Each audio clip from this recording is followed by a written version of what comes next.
All right. Let's see if I. Oh, wait. I'll reflect.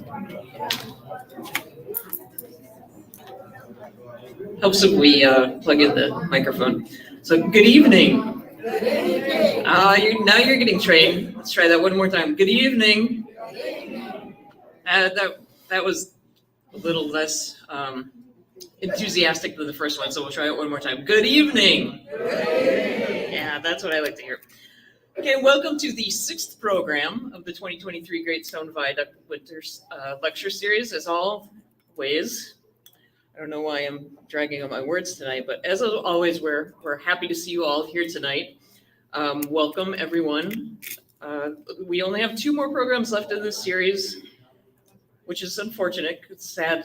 Time is passing very quickly, and this has been a really great series this year. They're all great, but I think this one in particular, we've had some really good presenters this year. And the library, as always, is grateful to be a partner with the Great Stone Viaduct Historical Education Society for these programs. Erica will tell you a little bit more about that in a little bit. A little more wintry this week than last week. If you were enjoying the 74-degree weather last week instead of coming here, or if you can't make it to the next 2 programs, the last 2 programs in the series, just a reminder that we do live stream these both on the library's Facebook page and the YouTube channel, and then we put them up on our website the day following the program. So if you miss any of the programs, you can always watch them online. They're available in perpetuity there. So just a few quick announcements before we get started. Every week, you're going to get sick of me saying this, but I do ask you to silence your cell phones now out of respect for our speakers. And then if you're new to the library, the restrooms are just down the hall. If you turn left, the women's will be on the right, and the men's will be on the left down that hallway. So, to push some of the library programs, I can't say enough about the benefits of early literacy. So on Thursday evenings at 5 p.m. and Friday mornings at 10 a.m., we do have a story time and craft for kids ages 3 to 6. We've just increased the age level of that. So if you have kindergartners or pre-K, they're welcome to come. Brochures are on the back table. We are also an affiliate of Dolly Parton's Imagination Library, which is a great program where kids receive 1 free book, age-appropriate book, in the mail every month until their 5th birthday at no cost to the parents at all. Even newborns can be signed up, so please grab a brochure from the back table on your way out for every Ohio family that you know that has kids under the age of 5, and hand that out to them. Just let them know that it's a free program. Those books come to they're addressed to the kids, so the kids get the mail. And they'll get that up to their 5th birthday. And if you'd like to help to sponsor that program, just $25 will get kids books for an entire year. Finally, the last 2 programs I've been mentioning that we would like to start a book club. So our staff came up with an idea. It's called Bookaholics Anonymous Book Swap, or BABS. And we'll start it on St. Patrick's Day. So if you stop by March 17th, you'll just drop the name of a book that you recommend for somebody else read into a leprechaun hat, and then you can grab a book title at random, take that and read it. The following month, we'll have a potluck, and you can talk about whether you like the book or not, and we can put in another book suggestion and grab a new book. So we're hoping that we get a lot of participation in that. All the staff members will put in their own titles, so there will be books in there before you get here if you're the first person in. But please do, if you like reading, just give it a try. March 17th, and then we'll have an Easter-themed potluck the following in April, and talk about that and pick new books. So that's all I have to push for the library. So now to tell you a little bit more about the Great Stone Viaduct Historical Education Society and to present tonight's speaker, I'm going to pass the podium on to the committee chair for the Great Stone Viaduct Lecture Series, Erica Keller. Thank you.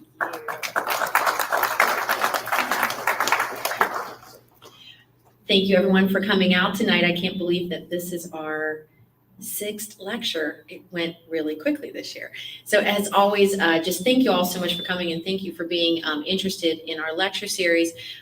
We love to bring it to you, and each year we try to bring more and more interesting topics to you. So if anyone has any topics they'd like for next year, just let me know, and I will be on the search, as always, to bring you more for next year. It's funny to think that we're already thinking about next year, but we're already on the 6th lecture.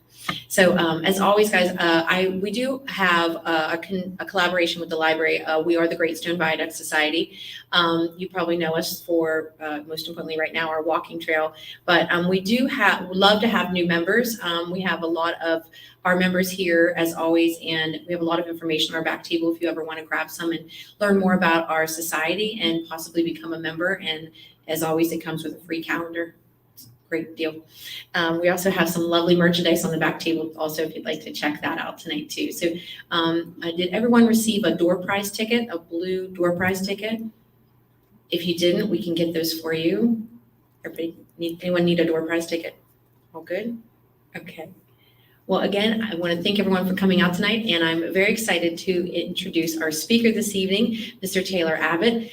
He has a very long resume of things, so I have to read them because I couldn't remember them all. Currently, he is the Monroe County treasurer. I thought I was going to mess that up. Also, he works in public and professional affairs, 13 years experience in government affairs, and a lot of different public speaking, public activities, and also a love of history, obviously, and also a celebrity. You were featured on HGTV by converting your home. So 3 years of remodeling, which you deserve a medal for 3 years of remodeling. So we're so pleased to have you tonight. Thank you so much for coming. And I'm going to let everyone get ready for the sinking of, and I said the steamboat, but that's wrong, right? It's a Steamboat Scioto. Okay. So put your hands together, please, and welcome Mr. Taylor Abbott. Thank you.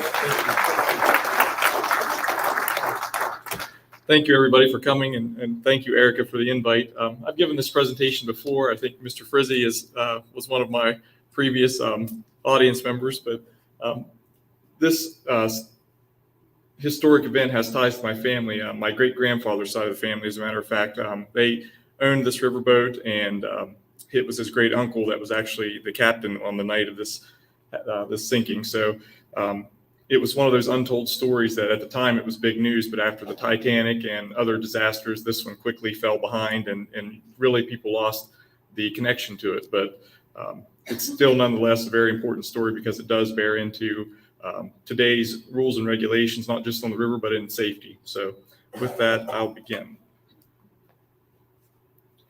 So this is Captain Thaddeus Thomas. He was a longtime river captain. He and his brother both were from Clarington and were well-respected rivermen. They were known for their very commitment to safety, believe it or not. They were really intrigued by developing boats that were not just the fastest, but safest. They could carry cargo, they could carry passengers, you name it. They wanted to do it, and they wanted to do it right. And on this particular occasion, Captain Thomas agreed to charter the boat to the Wellsville Cornet Band, who then sold tickets for this excursion. So this was a July 4th excursion, and most days, these excursion boats would pack on extra people. It wasn't unusual. Today you have limits. Back then you could stretch them, but within reason. And this is the band. Several of these members did perish in the disaster. I think the two on the end, on the left side holding the drums, those two did survive. But again, it's one of those unfortunate circumstances that their fate was met on what should have been an otherwise very fun and enjoyable trip. So this is the steamer Scioto. This was taken before she was actually purchased by my great-grandfather's family. This is typical of a sidewheel steamer of the period. You can see it from the people sitting on the foredeck. It's not that big of a boat, but you'll soon see how small it can feel when you realize how many people are actually on it for this excursion. And if you're like me, I don't mind a crowd, but I don't want people up on top of me. And on this boat, I can't imagine how they had much room to do anything other than bump shoulders once it got going. And this excursion started at 6:30 in the morning. So can you imagine getting up that early on July 4th? You're packing picnic baskets. You're bringing along your children in some cases, and having to be at the wharf at East Liverpool, Ohio, and that's where this story begins. So at that morning, the Cornet Band had actually sold hundreds of tickets. It was actually authorized by the Steamboat Inspector Service to carry the normal about 200 passengers. And on this occasion, they had actually sold more than that, and it continued throughout the day, which is very unusual for not unusual for the period, but it's one of those instances where it's July 4th, everyone wants on the boat, let's just take as many people as we can get, and that also plays into the disaster. So this is not the Scioto, but you can get an idea of what a typical excursion looked like. This was your, before TV and before all these things that keep us entertained today. This was your form of entertainment. So as you can see here, this boat is fully packed, laden with people. This is before safety rules are in place for railings. You can see on the upper deck all the people just hanging out. You could easily fall overboard, but very rarely did it happen, believe it or not. So at least 250 people at the time of boarding at 6:30 in the morning, there were at least 250 ticketed passengers boarding the vessel. The boat was actually going to go downriver to Moundsville. It was supposed to be an all-day excursion and a return upriver. The boat actually stopped again in Wellsville and picked up 200 additional passengers. So you can imagine that the scene on the boat probably looked something like this. A gentleman named Hiram Young, who will play into this story, he was actually on the part of the Steamboat Inspector Service. He actually approved the boat to hold extra passengers. And it would be a decision, no doubt, that he'd come to regret. So these were some of the issues that faced passengers and steamboat safety. Boiler explosions. Early on in the 1820s and 30s, when steamboats were really new technology, this was a common occurrence, almost like cars crashing. It happened, people died, and they moved on.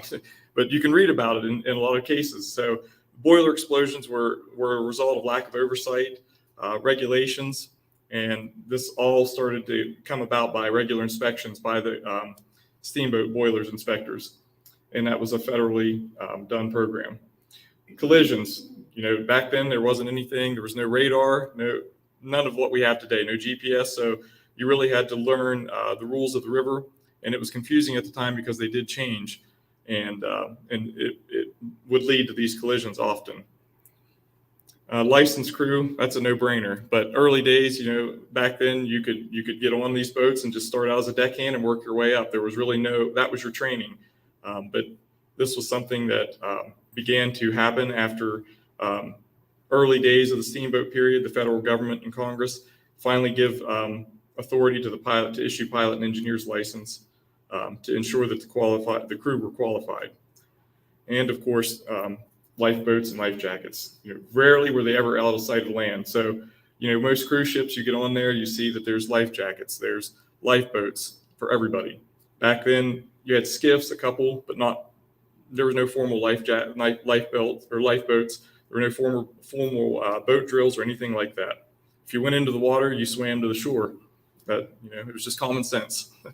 But as we all know, when people panic, you lose control of your mind. Common sense goes out the window, and you're in survival mode. So by mid-morning, the boat had left. She was coming downriver, and one of the quotes in the paper the day after the sinking was that the Scioto, was decidedly overweight and careened to one side. And as this person was observing her on the shore, she made an unplanned stop at the Wheeling Wharf because of her overweight. Her rudder line snapped, and they had to repair this. So they had one warning right there that they probably had too many people on, but of course, no one wanted to cancel a 4th of July trip, so it continued onward after a quick repair, and they continued downriver to Moundsville, where they wanted to. That was their destination for the day. So at 1:30 p.m., so they left East Liverpool, so you can kind of get a judge about how quickly these boats were moving. There were no lock and dams at the time either. You had open rivers, so you could move pretty quickly with the current downriver. So by 1:30 p.m., the boat had landed. And one of the things that the passengers were really interested in seeing was the fairly new the West Virginia State Penitentiary. And they wanted to visit local taverns, of course. Captain Thomas was a staunch teetotaler. He was Church of Christ. He didn't want any alcohol on his boats that he was providing, but that didn't stop, of course, people from smuggling on board. And naturally, when they got to Moundsville, they were going to buy more to have for the evening trip back up. So they visited local taverns. They went around and visited different parks. They went to the Grave Creek Mound, which, as you can see here, is right in front of the penitentiary. So the passengers took the opportunity to view those two things. They ran around, but by late afternoon, it was time to board and get back on. So at 3 p.m., Captain Thomas actually blew the whistle to get everybody else back on board. It was time to go, and at that point, he ordered that the speed be reduced upriver. When you're going back upriver, you've got much more pressure on your engines. You don't want those boilers to be forced too much, but he wanted to reduce that pressure on those engines, so he ordered that her speed be reduced, which would play into the disaster as well, because it would get them in later than normal, and it would push toward dark time before they would get back to East Liverpool. At this point, most of the passengers, it exceeded 500 passengers that were on this tiny vessel. So the Cornet Band, of course, they were entertaining with music and dancing, and a lot of these passengers talk about dancing. I don't know how they were dancing. I don't know how there was room to dance, but when you read in some of these descriptions and in these testimonies, they talk about the music and dancing, and that there were people imbibing. Some of them were slipping up into the pilot house to sit on the lazy bench and talk to the pilots, which wasn't uncommon. But again, today you're not to do that while the boat's underway. So 8:30 p.m., this is when things start to heat up and the disaster starts to unfold. The steam towboat John Lomas, this boat was actually chartered out of Martin's Ferry. It was going to go to Steubenville and back down, but it was actually chartered by a smaller group. I think there was only about 50 passengers on this boat. God love them. They did the right thing, but this was actually a towboat that was chartered out for the day. And with the towboat, it has a reinforced hull on the front, similar to the ones you see today on the river. You have those towing knees, you have a lot of reinforced steel and heavy wood. These boats were the same way. So that also played into this boat surviving the impact when the Scioto didn't. So Charles Page, he was a 25-year-old assistant engineer. He was actually in the engine room below decks. And his quote that I've pulled from the Wheeling Intelligencer, he said, "When the boats whistled for passing, I noticed there was something wrong." And at that point, he stepped out onto what we call the guard, and he could look upriver, and he could see that they were both on a head-to-head course, but they were still several thousand feet apart. But he could do nothing. He was in the engine room. He was just waiting, because I'm sure he expected that the captain was going to ring down some sort of order, and he was going to rush over to make sure the engine was put into its proper position. So to lay the groundwork, the John Lomas's pilot, B.J. Long, he was adhering to the old rules of navigation, and that was that they signaled first as the downbound vessel to take the Ohio shore. You wanted to pass right to right, right side to right side. But only 2 or 3 days before that, on July 1st, the federal rules that govern that were changed. And today that gets issued out to everybody in an email. You read about it in 30 seconds, you know about it. Whether these gentlemen had those rules in hand, hard to tell. I doubt it. But it changed 3 days before that. So the new navigation rules reversed the old law and gave downbound vessels the right of intent. That gave the downbound vessels the right of intent. So under the new rules, the upbound vessel has the right of intent. And the reason that doesn't make sense is when you're coming downriver, you're with the current. That affects your mobility, that affects your steering. So it should have always been that the downbound vessel had that right. But in this instance, they changed it. On the Scioto, David Keller, who was the pilot, he was either failing to hear the Lomas's whistle, or maybe he did get the memo and he was following the new rules, but he signaled that his intent was to take the same position on the Ohio shore. So at this point, you've got two vessels signaling the same thing, heading right directly for each other, and very little room to correct.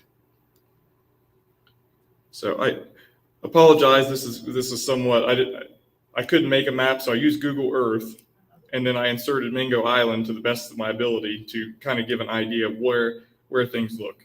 Can you all hear me well enough if I step away? I appreciate that. It's hard for me. Is there a pointer on this? Okay. There we go. Step over here. So this is Mingo Island. This has since disappeared. Once the dams and erosion went in, this island disappeared. So it's no longer there. You know nothing about it. But at the time, it was a navigation hazard, and there was a buoy in the water here to keep people, keep boats away from it.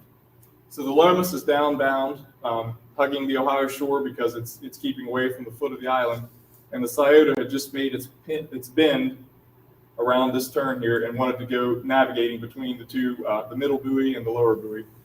So they were about 1,200 yards away at this point, and they both are approaching what would be a narrow channel here at the foot of Mingo Island. So this is where Long blew his whistle once, signaling to the Scioto his intent to pass them on their left side. Pilot Keller failed to respond immediately. So you're already out there, no communication, there's no radio, there's nothing. So you have to be very good about hearing those whistles at a distance on top of all the people that you've got around you. So Keller, the pilot Keller on the Scioto, he finally responds, he gives 2 blasts of his whistle, he's signaling to the Lomas that I'm going to take the same position as you. But at that point, both vessels are on a collision course. They're Long right here, he orders a full reverse. He's trying everything he can do to back this vessel and turn her nose so that this one can slip past them narrowly.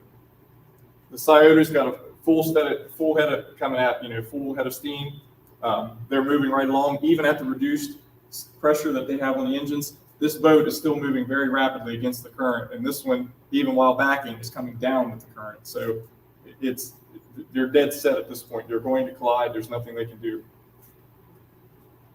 So Keller on the Scioto, he is now seeing what's about to happen. I don't know how he couldn't. It was the summer evenings. You're getting to that dark. You've still got daylight, but it's getting kind of dark. But of course, there's hardly any lighting on these boats. So he begins then, by too late, to order the engines at full stop, then reverse to turn his vessel.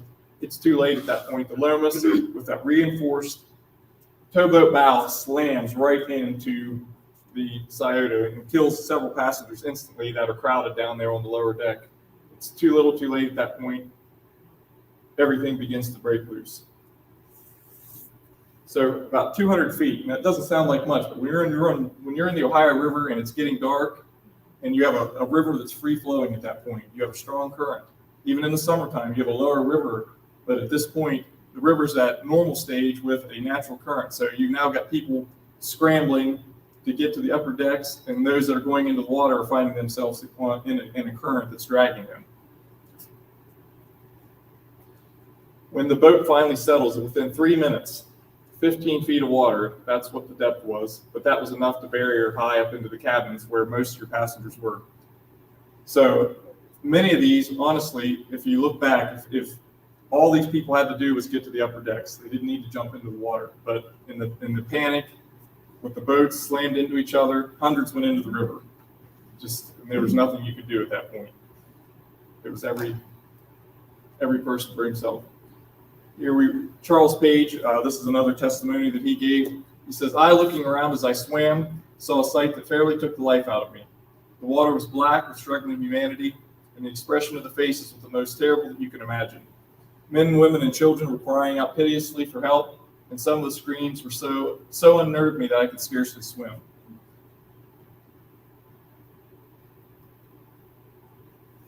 This survey map, this is what I used to do the earlier presentation, but this was actually put out there. It was by Abraham Lash, and this was actually used during the trial and the investigation too. So you can see here's the foot of Mingo Island. You've got your buoys marked out here, and then X marks the spot. This is where the disaster occurred.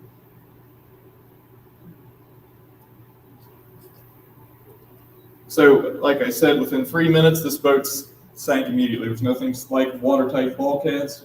Those things weren't invented yet. These boats just instantly sank. You had very little time to do anything. The Lomas, was thankfully undamaged. She backs away, gets and disembarks all of her passengers on the Ohio shore, and returned to pick up survivors. But on shore, there were dozens of observers who saw it all unfolding. They were standing on the bank, sitting there watching. They could see that these two boats were going to collide, and they were ready. They knew it was going to happen, so it took them literally minutes to respond by getting into skiffs and acting as lifeboats to try to pull these people out of the water. And at this point, it's getting dark. The current's pulling people down, and there's debris everywhere. There's life preservers, hats, picnic baskets, anything that would float that come off this vessel is out there. And in many of these boats, actually, the doors actually popped off the hinges, and so did like shutters, and you could use those as life-saving. But you can imagine if someone's pitching those into the water and you're down there and you're not expecting it and it hits you, you're going to end up knocked out, probably drowned because of it. So these pictures are some of the passengers that were on board. One notable story it's funny in the midst of the disaster, but I'm going to use this young couple as the example, but it was not them. But a young gentleman that was on the boat was bragging to his then young fiance that if he was the top swimmer, he was the best swimmer, and he could save anybody, if it needed it. And when the disaster happened, he bailed on her, and she found him after the fact. She survived and promptly threw the ring at his head. So,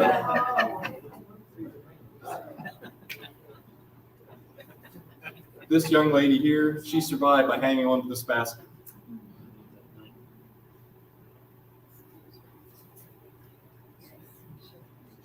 So before the days of Twitter, before Facebook, 24-hour news cycle, this was your news cycle, telegrams. And at 9:30 p.m., it hit Wheeling like a wildfire. And the message was clear: Scioto collides with John Lomas, great loss of life, rescue underway, Lomas undamaged. That sent that city into a frenzy. If you read the reports, everyone was out trying to figure out who was up there because there were so many passengers on it, they weren't sure. And there was no real manifest to tell you who was on it, how many people were on it. They just knew by having seen it that morning that they knew it was going to be bad because of the amount of passengers. So a special train that evening was organized just before midnight, and it had everybody you can think of: reporters, officials, family members. Everybody was going to the scene. And it did not take long to spread across the country. These are some of the headlines: clear out into the state of Washington, Washington, D.C., Pennsylvania, down into Atlanta, Georgia. All over the country, this disaster hit the headlines. So when it was all said and done, the boat had sank. A lot of these people were being taken to the shore on both sides of the shore. A lot of the survivors, they were being carried over to the West Virginia shoreline mostly, but a lot of them were going to the Ohio side. And by morning, by daybreak, the river had fallen out. It had dropped overnight. But when the boat actually sank, the water came about right to there. So you can see it dropped about 8 feet overnight, or around thereof. Now that estimate varies because people that were on the boat had told people, oh, it completely sank. What didn't? It was just in a panic. Their mind plays tricks. But in the end, again, the boat settled to about right here. So all these people needed to do was the pilot house never went under. This cherub was saved. This is Our Lady of the Scioto. That's in the collection at the Ohio River Museum, the Sons and Daughters of Pioneer Rivermen. In the Daily Reporter, this is what was reported. When the cabin floor of the steamer was removed, which would have been on this deck here, it said a number of hats belonging to men and women were seen floating on top of the water, which substantiates the theory that a number of bodies had lodged in the deck room. Captain Charles Booth is at the scene of the wreck, working heroically to recover the bodies. He is ably assisted by John Sweeney, who is a really famous, well-known Wheeling captain and businessman, and David Keller, the pilot that was actually behind the wheel when the boat sank. So you can see here, this is her in dry dock, and you can see the vast devastation, and you can see it's just an open hull. There's nothing in there to prevent anything, so that's why it sank instantly. I'm not quite sure where they took it for the dry dock. I know it's somewhere here in the valley, but They were able to tow her to the Ohio shoreline to get her into more shallow water, recover a lot of the furniture, any of the bodies that were in there, possessions, you name it.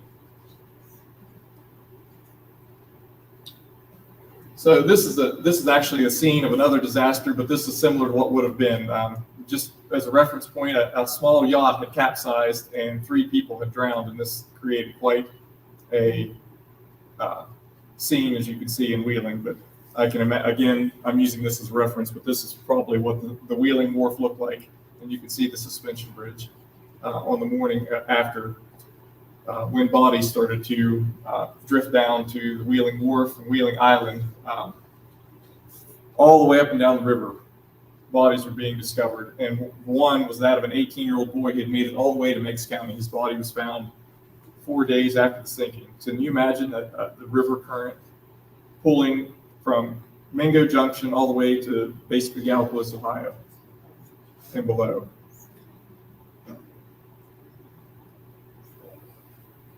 So at Wheeling, at least 13 passengers or victims were recovered. They were taken from here to the Wheeling Wharf, and they were taken down to what would have been Mendel's Furniture Company. And that's furniture companies then didn't just build beds and things. They also built caskets, coffins. It wasn't unusual. This crowd had waited quietly. As one by one, each of the 13 coffins were emerged from the factory. They were taken down 12th Street and then came back to the wharf, where they were loaded back to on the boats going back to wherever their family members were located. There's no real clear evidence to know exactly how many people, but it's estimated between 57 and 70 people had drowned in this incident. And of course, the city went into mourning because of the vast amount of people that had died and just the calamity that it was. And if at any point, if you have questions, please. I meant to say that earlier. I apologize for that. Yes, sir. Scioto was out of what city? Getting out of port? It would have been Wheeling. Would have been Wheeling. Yeah.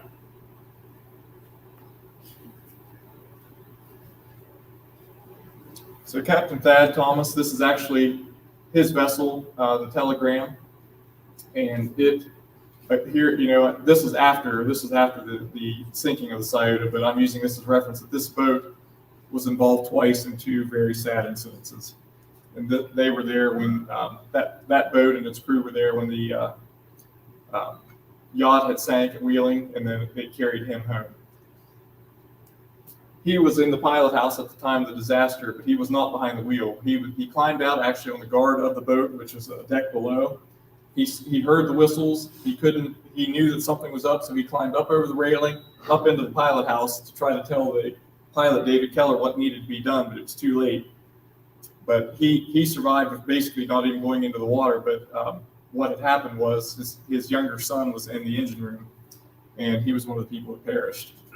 And it said that he went gray overnight because of not just losing his son, but the fact that this disaster happened on his boat on his watch. And he was quoted here saying, "I can see the poor wretches down in the water. And Dan, oh, where is my boy? We were going along so nicely, and in 2 or 3 hours or more, we would have been all right, and the care would have been off my mind." And that last sentence says a lot to me.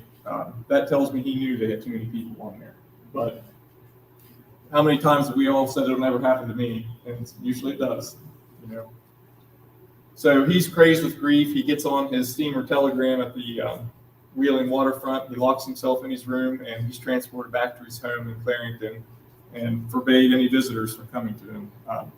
He was just completely distraught over everything that happened and locked himself away because of it. 4 a week after the disaster, the first inquiry begins, and John Fehrenbach, who was the chief inspector of steamboats for the Pittsburgh and Cincinnati district, orders that this investigation be launched immediately. And the Steamboat Service at that point is nothing more than an investigating agency. It can't give any formal charges. It can't really hold anyone accountable, but they can really examine this disaster and give that to the feds and say, this is what happened. So he issues a letter out or an order and says, you are hereby instructed to investigate immediately and in the fullest possible and most rigid manner the collision which occurred between the steamers John Lomas and Scioto. Leave no stone unturned to get to the bottom of this terrible disaster. And ironically, you know who this letter is issued to? None other than Hiram Young, the man who authorized the boat to carry as many passengers as it did. So, you know, even then, the government protected itself, we'll say. But the inquiry began at the Custom House in Wheeling, and it lasted for several days and had tons of testimony, which then led to, in 1883, the formal charges happening. Judge John J. Jackson was the presiding federal judge in Parkersburg at the time, and William Henry Harrison Flick was the U.S. District Attorney who was going to take the case for the government. So pilot David Keller, he is the person charged and goes up on trial. Others were indicted as well. We'll get to that, but he's the one that's going to pay for this one. So in January 1883, the first trial begins, and it's thrown out based on semantics. The steamer John Lomas was incorrectly stated in the indictment as the Lomas, not John Lomas, just Lomas. He takes the blame for that one because they say he's new here, he doesn't know what he's doing, so he didn't put that in. So the case is thrown out for that very reason. The justice system, Dan knows, you know, those words matter. Words matter. So July 1883, we get into it again. So this time, a media circus surrounds the second trial. You've got hundreds of witnesses taking the stand, the courtroom's packed, and 2 weeks of deliberations, the jury fails to reach a decision. So here's Keller again. He's not being convicted, but he's not exonerated either. So we're going to step up to the base one more time. We're going to go up to bat, and we're going to take another swing at it in January of 1884. This time, he's tried a third and final time with the same witnesses. So you got to go through the same trial, the same hundreds of people. The judge issues a gag order on the press and bars them from the courtroom. He's done. He's not going to have a circus anymore. So, you know, here today, again, we find that the media does like to stir trouble, and we see it on all the time. Again, this happened back then too. It was not an unusual thing. And he instructed the jury to base their decision solely on the law. And the reason I added that in there was because he was hearing a lot of discussion among the juror about him being a scapegoat and feeling bad that he's being blamed, no one else is, and they were really struggling to look at it from an objective standpoint, applying the law. They were looking at it from the heart, and he was imploring them: you need to do your job. You need to follow. Decision needs to be based solely on the law. And when that happens, on Valentine's Day, Keller's found guilty after 6 hours of deliberations, and he's found guilty of manslaughter. And again, the jury reiterates in their opinion that he's believed to be a decent man and a scapegoat, and they recommended mercy. Keller's mother even makes a plea, what parent wouldn't, that he be spared prison. And on April 7th, the judge sentenced him to 2 years in the West Virginia Penitentiary, in addition to a $500 fine. And that, ironically, is the same prison that all the passengers on the Scioto were going over to visit. Pilot Long, who was the pilot on the John Lomas, he was arrested the same day and charged with complicity. Captain Thad Thomas, who was the owner of the Scioto, and Captain John Englebright, who was the owner of the Lomas, and Hiram Young, he gets his day. The gentleman that issued the order that this boat could carry as many passengers as it did, are all indicted. But that last sentence says it all. I went through Northern District records, everything I could find. These indictments were issued, and nothing ever followed through. Do you know how that could have happened? That a federal indictment and nothing.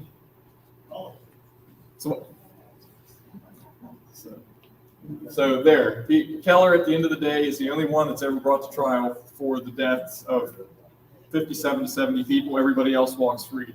Captain Thad Thomas, he does get sued in the end, and he loses a good bit of his assets as a result, but he eventually goes on and rebuilds, and he still owns steamboats and still a respected pilot. But that legacy always carried with him.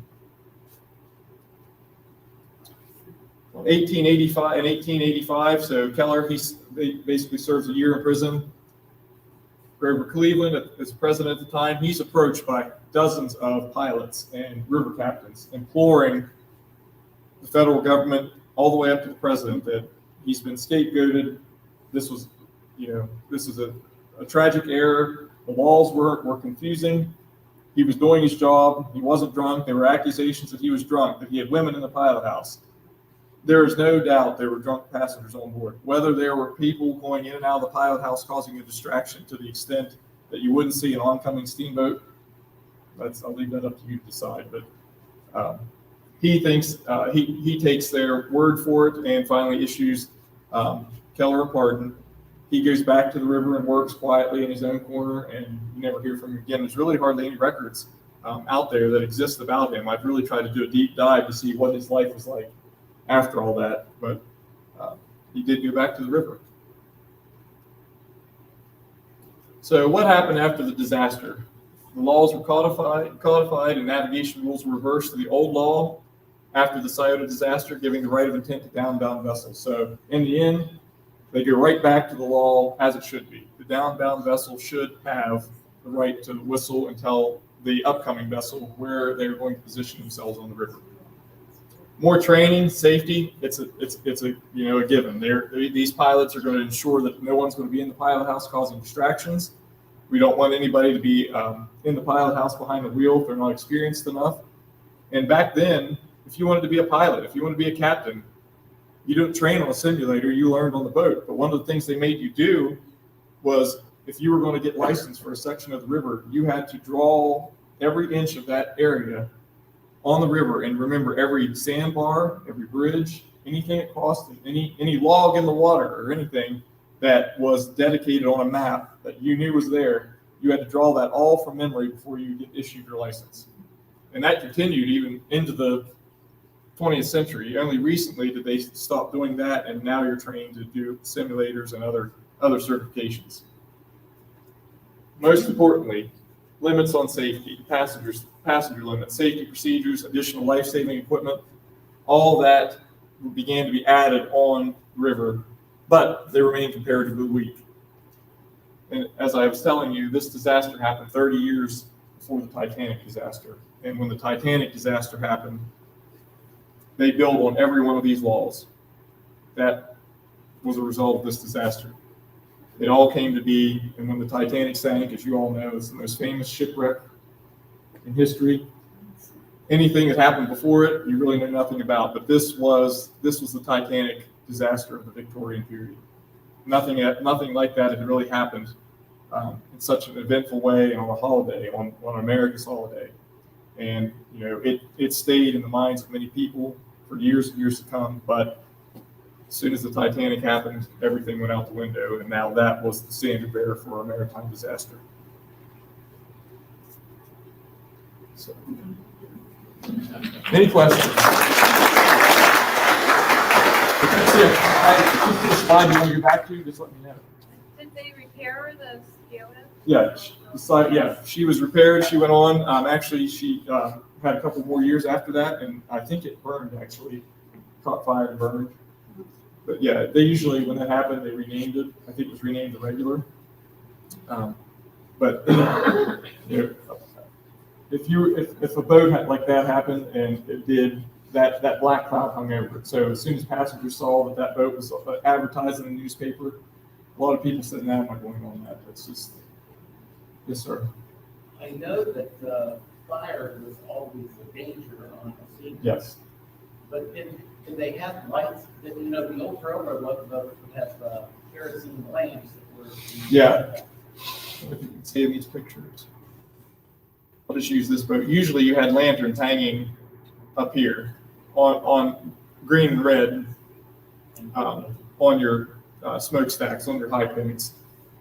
Whether they had them on at the time, I think they did from evidence. That they saw the lights coming, they could see the boat coming, but whether they did it to the T, did it as a norm, probably not. A lot of times when something like this was going on in the river, they would say, "Oh, well, we're under local customs. We're not under federal rules. We're under local customs." So that's like house rules when you're playing cards. You know, what you do in your house is going to be different than what you do in your house. So in this instance, at that time of the night, maybe they hadn't lit them yet or put them up, but they would have had lanterns. They should have at least anyway.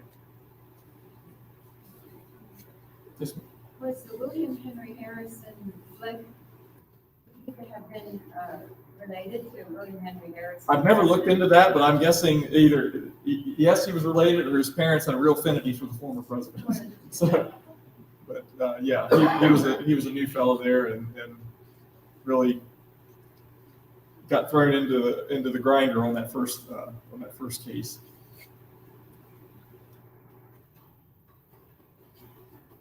It's, you know, when you're looking at a scene like this and trying, can you imagine being a family member trying to track down and you didn't know, you had no cell phone, you know, the only way you're going to find out is if they've been part of this, if they don't show up, and you have that uncertainty. So telegrams are going off the wires. They're trying to get everybody they could. I mean, it's truly a really, you know, it was a perfect disaster. It was a perfect storm. Everything that led up to it, from just the rules, the federal rules changing 3 days before it. Who would have thought something like that would impact a disaster of this magnitude that quickly? But it did. Well, it just seems from the maps, or the map that you showed, that was a narrow channel to begin with. Yeah, well, it really. And with all the buoys that they had, obviously that was a difficult area.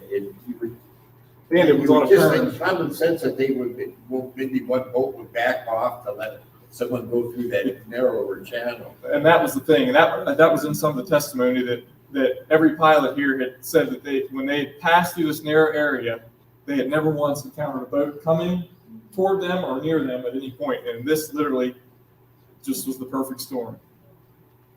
And you know, when the Lomas was coming down, when they first spotted the Scioto, it was more like in this area, and they would claim that the Scioto was hugging the shoreline, which would have been the norm. And then you have to correct to get in between these two buoys to stay in the channel. So at that point, you're in a head-on course. And when you got one coming down full steam on a current, and they started backing, they tried to do everything they could to at least slow and pull their nose around and let the Scioto narrowly pass them, but too little, too late.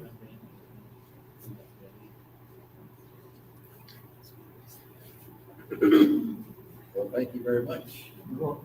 Yes, very nice.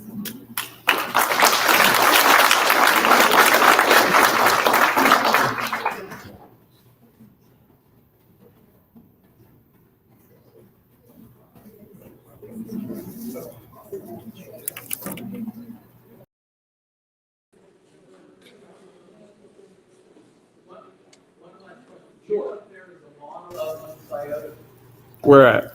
Is there one, do you know? I don't know of any. I want one, and I had tried to talk Mr. John Bowman, into doing one, but he had other. At that point, he had other orders in line. So this actually was I did point this out. This depiction of it was on Frank's Illustrations, which was a national magazine, and that was the front page. It hit right on the front, and of course, this is overly dramatized, as most depictions were, but nonetheless, the skiffs and the people in the water and the boat settling where it is, that's very much what would have happened, but on a much less, this is very dramatic looking for the effect. Thank you so much. Thank you. I appreciate it. Thank you all for Thank you. coming. We'd like to give you this for coming. Thank you Thank so you. much. I appreciate that very much. Thank you. And we have one more job for you. It's a small one, but you have a door prize ticket. Read it. Yeah, go ahead. This is the blue ticket, 953-2499. You get to pick off the table. What's the number? 953-2499. White ticket. 660-9896.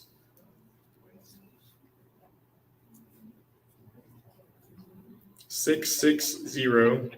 9896.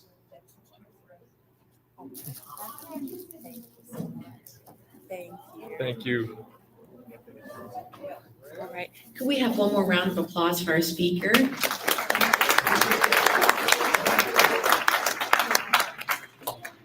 Thank you so much for everyone for coming out this evening, and we hope to see you again next week for Mr. Tom Radizak. So thank you. We'll see you next week. Thank you.